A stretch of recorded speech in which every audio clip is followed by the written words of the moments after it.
People have always thought that humans are the most intelligent creatures on Earth, but in reality, they are at number 3. The second most intelligent creatures on Earth are dolphins, who always knew that this planet is going to be destroyed soon. They tried very hard to warn humans, but their every attempt was considered a game or a joke. Finally, all the dolphins left the Earth, leaving behind just a simple message, and thanks for all the faces. Meanwhile, in a village in England, Arthur was living his everyday ordinary life. But that day, his morning was different. Suddenly, a construction crew comes outside his house and is preparing to demolish his house. The frightened Arthur had no idea about this. He immediately runs and lies down on the ground. He becomes a wall between the house and the construction crew. He starts arguing with the head engineer as to why no one told him before, but then his argument stops in the middle. His best friend Ford brings beer on a cart so that the attention of the workers can be diverted. On this pretext, he drags Arthur to a pub. There, Arthur drinks as much as he can.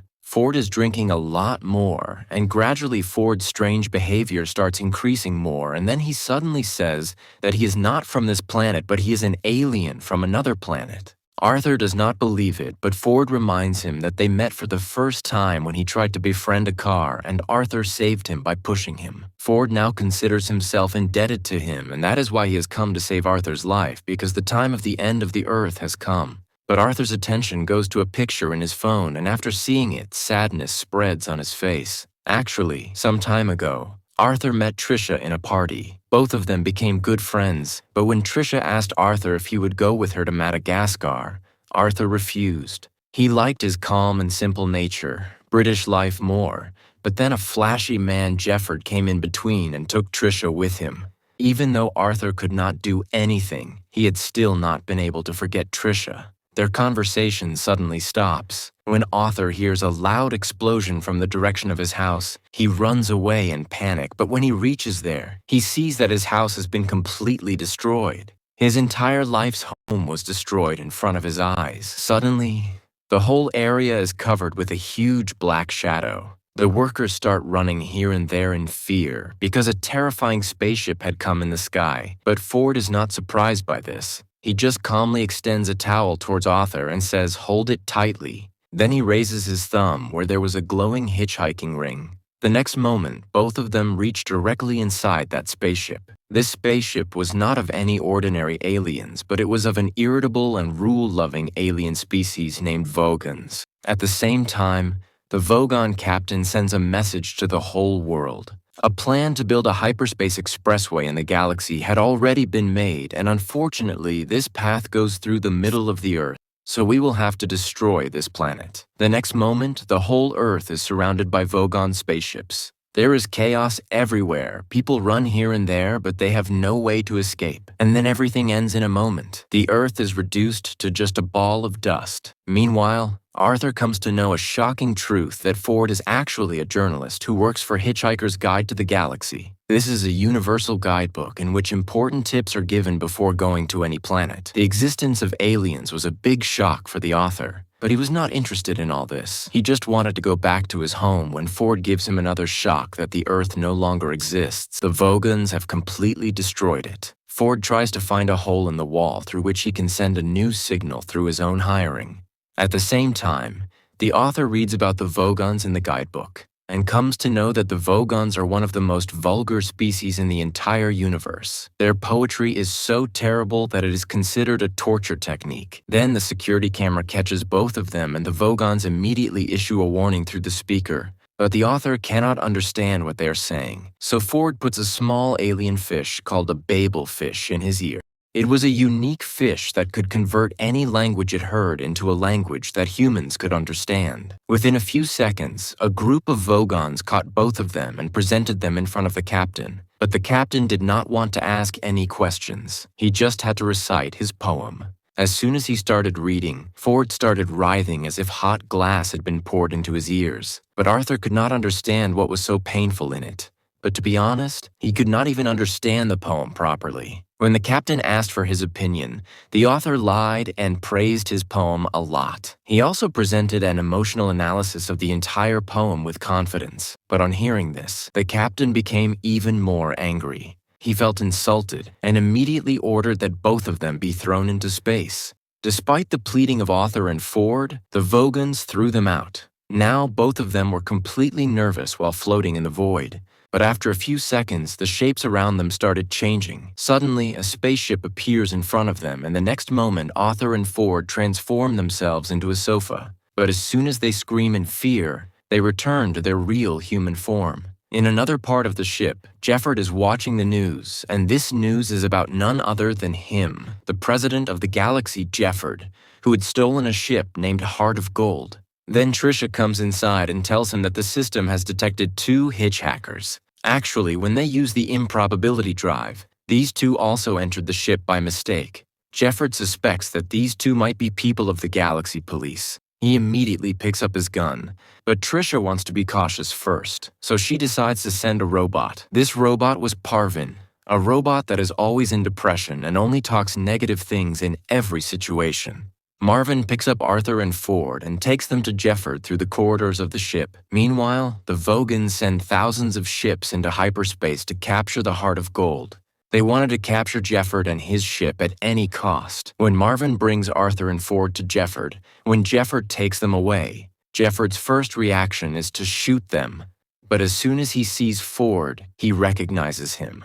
They are distant relatives. Arthur was shocked because he had seen Jefford at the same party where he met Trisha, but Jefford did not remember Arthur. Then Trisha also comes there. Arthur is very happy to see her, but as soon as he tries to tell her about Earth, Jefford pulls him aside and threatens him not to tell this to anyone. Arthur gets even more scared when he sees that Jefford has another head hidden inside his neck. Actually, no person in the galaxy can become president with a full brain. He also had a hidden extra hand which he uses to kill Arthur and embarrass him in front of Trisha. Suddenly, hundreds of Vogon ships appear from the sky. Then the Vogon captain and the vice president of the galaxy together ask the entire group to surrender. Jefford refuses to surrender under any circumstances and puts the ship into hyperspace. In one stroke, the Heart of Gold teleports to some other place in the galaxy, and the Vogons have no idea about it. After this, Arthur goes to talk to Trisha. He tries to repeat the past, but he was still jealous of why Trisha went with Jefford.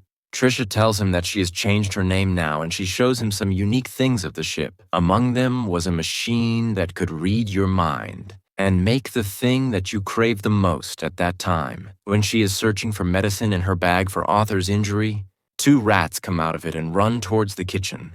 After a while, Jefford shows a video to the whole group, which makes it clear why he stole the Heart of Gold ship. Many years ago, scientists had built a supercomputer named Deep Thought.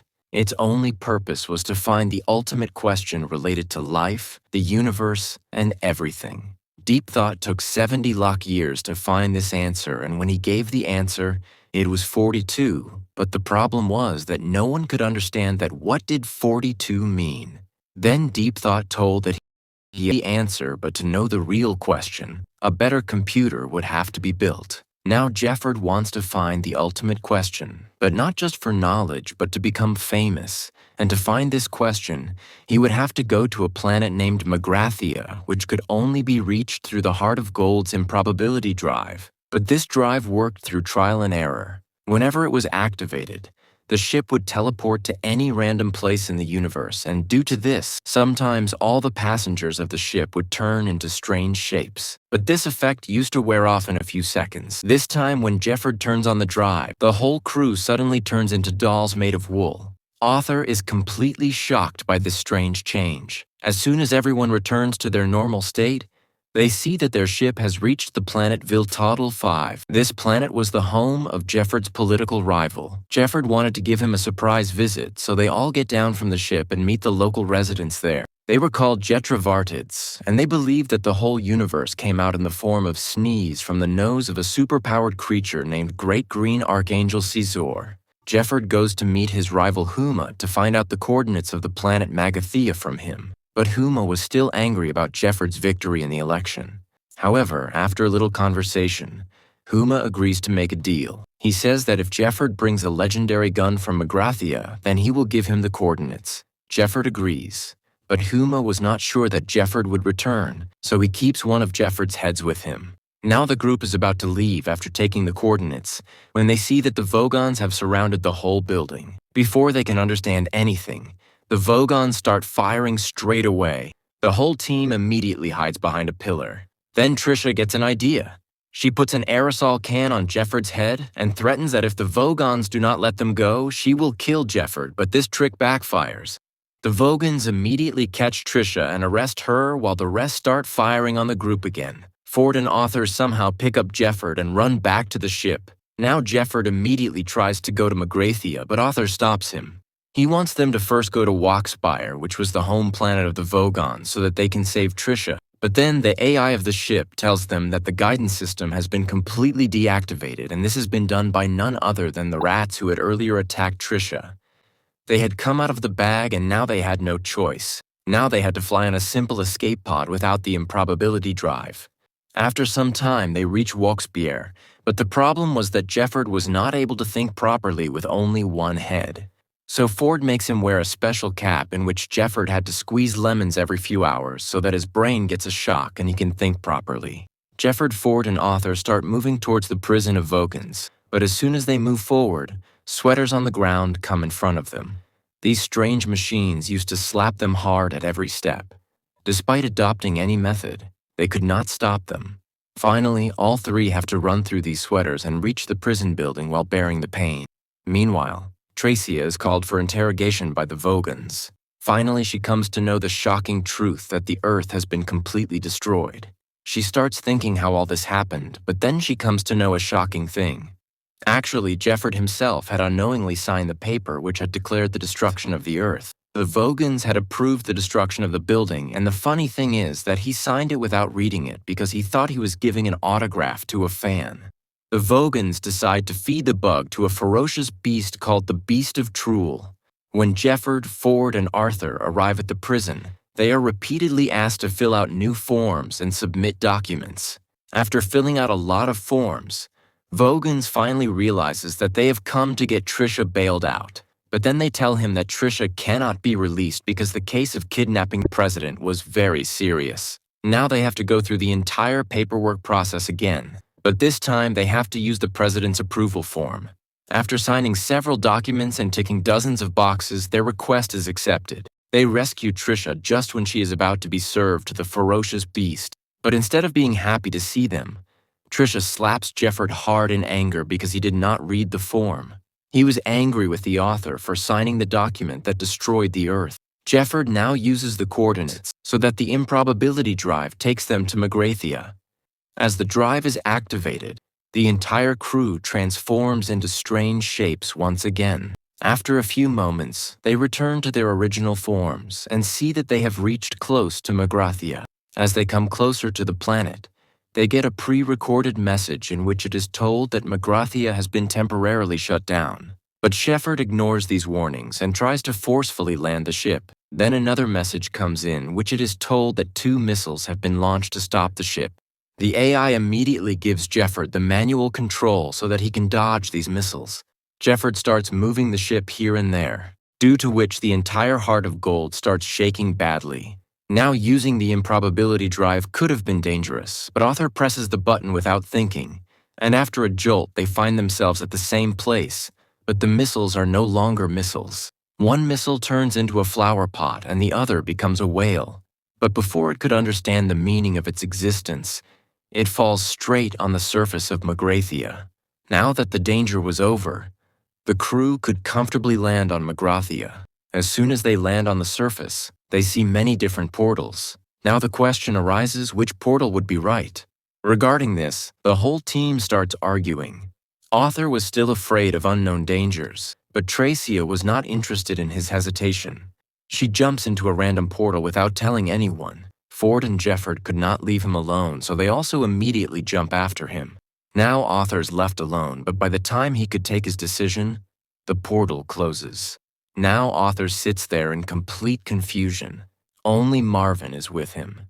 Only a robot named Slurity Barfast survives who was talking about his sadness as usual. Meanwhile, a mysterious person named Slurity Barfast comes to Arthur. He tells Arthur that his friends are safe and leaving Marvin there without wasting time takes Arthur to a different portal. Now Arthur and Slurity Barfast reach a room where there are many models of small planets. He explains that his job is to design and create new planets. Not only this, his company had created the Earth itself, but the destruction of the Earth was actually a big mistake, an accounting mistake which caused it to be destroyed by mistake. Then he takes Arthur to the planet factory and shows that they are making a new copy of the Earth because its backup was present in their system. On the other hand, Jefford, Trisha, and Ford reach a supercomputer named Deep Thought. But there they get to see a strange sight, a very big computer. They ask it about the ultimate question, but the computer gives a bad news. The computer in which the question was on Earth, and when the Earth was destroyed, then the question is lost forever. The three are deeply disappointed, but they remember that another part of their mission was to find the gun. They go inside Deep Thought and find a mysterious gun named Point of View gun. The specialty of this gun was that when someone is shot with it, the person starts seeing the world from the same point of view as the shooter. This gun was actually made by those housewives who wanted their husbands to understand their feelings, so women were not affected by this gun. As soon as Trisha got a chance, she used this gun on Jefford. Now Jefford starts seeing things from Trisha's point of view. He starts understanding why Trisha was angry at him, but as soon as Jefford tells her feelings, Trisha realizes that actually her anger was due to some other reason. She understands that there was no special meaning in her life, and she always felt an emptiness. To fill this emptiness, she kept wandering from one man to another, but ignored the one person who could really understand her, and that man was the author. Meanwhile, suddenly a door opens behind them, but before they could understand anything, a bright light surrounds them. Here, Lardy Barfast tells the author that actually the Earth was a part of an experiment, and it was commissioned by rats. For centuries, humans believed that they were experimenting on rats, but the truth was completely different. In fact, they were experimenting on humans, and the humans did not even realize this. Now the Slarity Bar first takes the author to a house made exactly like his old Earth. The author runs inside happily, but on reaching there he sees that Ford, Trisha, and Jefford are already sitting at the breakfast table. But the most surprising thing was two talking rats, who tell that they were observing humans for centuries to find the ultimate question of life. And now they need the author's brain to complete this experiment. Suddenly, the author is tied in his chair, and two small sharp machines appear in front of him. On the other hand, his friends faint due to eating something because the rats had mixed something in their food. The author tries to distract the rats in any way to escape from this situation and starts asking philosophical questions and starts expressing his real feelings about life. He thinks that the last week was so full of adventure while his old life was so boring. He also starts talking about Trisha, but the rats are not interested in love, so they decide to start the operation again. At this moment, Arthur suddenly gathers courage and breaks the grip of the chair and crushes the rats with a bowl kept nearby. But this shock reveals the shocking truth that these rats were actually the same aliens who had created the Deep Thought computer. Meanwhile, all the friends suddenly wake up and then the whole place starts shaking violently. Hundreds of Vogon soldiers have landed outside. The vice president of the galaxy also comes with them. She had run this entire mission to save Jefford from his kidnapper. Now the whole group runs fast and hides behind a van, but in this running, the point of view gun accidentally falls on the ground. Meanwhile, Marvin also tries to walk towards them, but then a Vogon shoots him in the back. Poor Marvin falls there as if he is dead. On the other hand, when the group hides inside the van, then the Vogons attack again, and the van starts falling due to the shower of bullets. When it seemed that now everything is over, then suddenly Marvin becomes active again. He picks up the point of view gun and fires it at the Vogons, and as soon as the gun takes effect, all the Vogons go into depression and fall on the ground. Now they did not have enough energy left to complete their work. After this, Slurity Bar first comes and tells that the new Earth is now completely ready. He asks the author if he feels that something is missing in it. The author smiles and says that only one thing is missing, and that is me. After this, he looks at Trisha and asks her if she would like to go with him on the next adventure. Trisha says yes without wasting a moment. Then both of them sit in the Heart of Gold spaceship and fly towards the restaurant at the end of the universe. If you liked this story, then do not forget to like and subscribe. because such exciting and fun stories will be seen in future as well.